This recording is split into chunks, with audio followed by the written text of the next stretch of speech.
C'est un plaisir cette fois de vous présenter depuis Montréal à la clinique Mémoire, ouverte depuis déjà quelques années. Le docteur Bergeron, bonjour. Bonjour. Et c'est une entité qui existe déjà à Ottawa depuis quelques années avec un franc succès. C'est signe des temps, on y pense, vieillissement de la population, etc.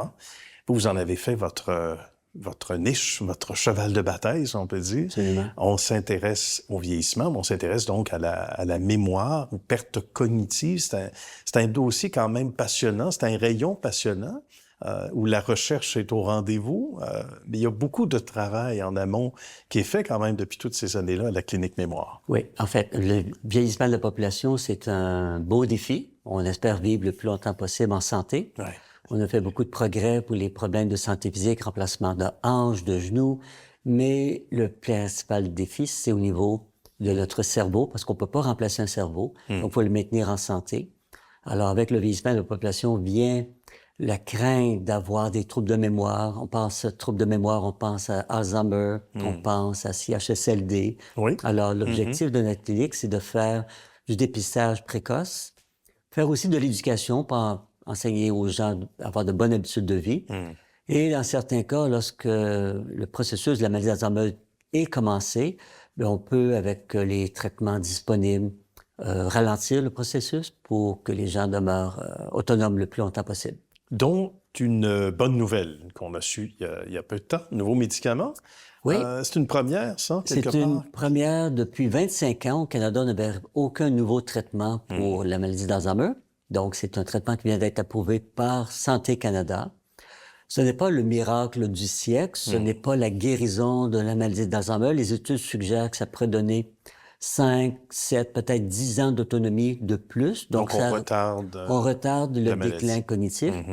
Et c'est des traitements un peu spécialisés qui doivent être donnés dans des cliniques spécialisées un peu comme on a, donc clinique de la mémoire.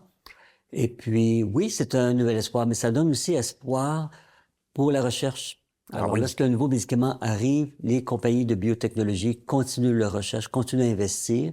Et il y a peut-être une centaine de traitements expérimentaux actuellement en recherche à travers le monde. Beaucoup de ceux-là sont au Canada. D'accord. Alors, on est content de contribuer à la recherche, puis de contribuer à la prévention.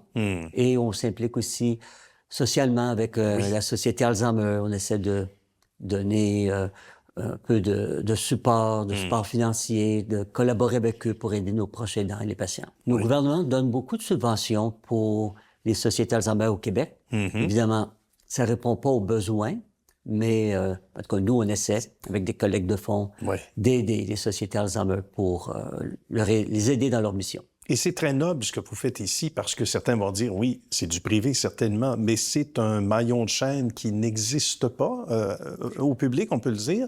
C'est très complémentaire des efforts qui sont faits ailleurs aussi. Nous ne sommes pas contre le système public, ni en compétition. Non, c'est ça. On offre des services gratuits pour justement faire du dépistage, aider les gens, soit les rassurer que la maladie n'est pas installée ou peut-être les orienter vers des formes de traitement.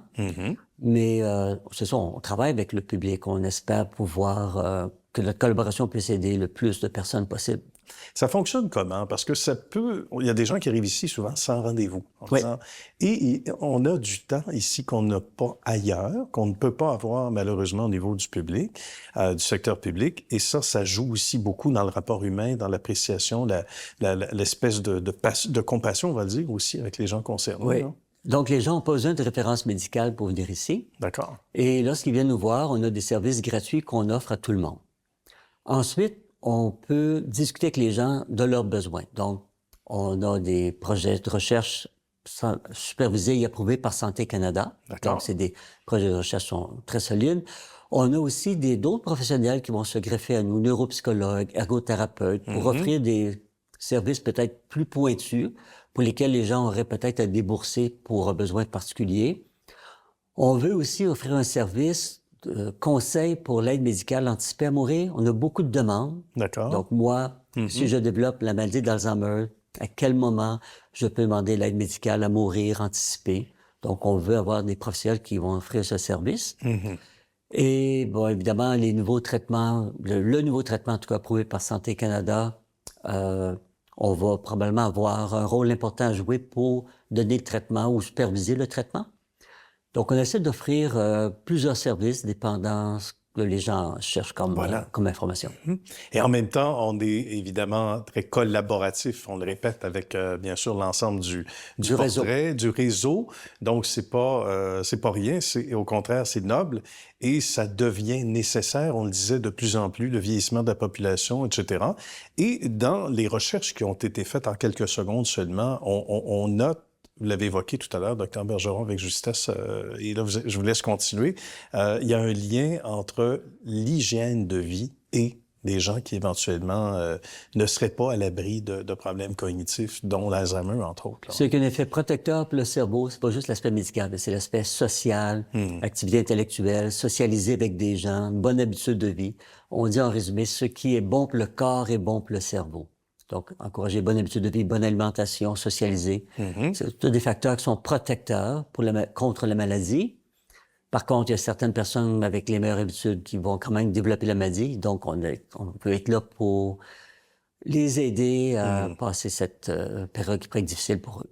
Absolument. Ben, merci, bravo pour ce beau travail. Salutations à votre belle équipe entière, vos équipes respectives d'Ottawa et de Montréal où on se trouve. Merci beaucoup, Dr Bergeron. C'est mon plaisir. C'est un plaisir également. À bientôt.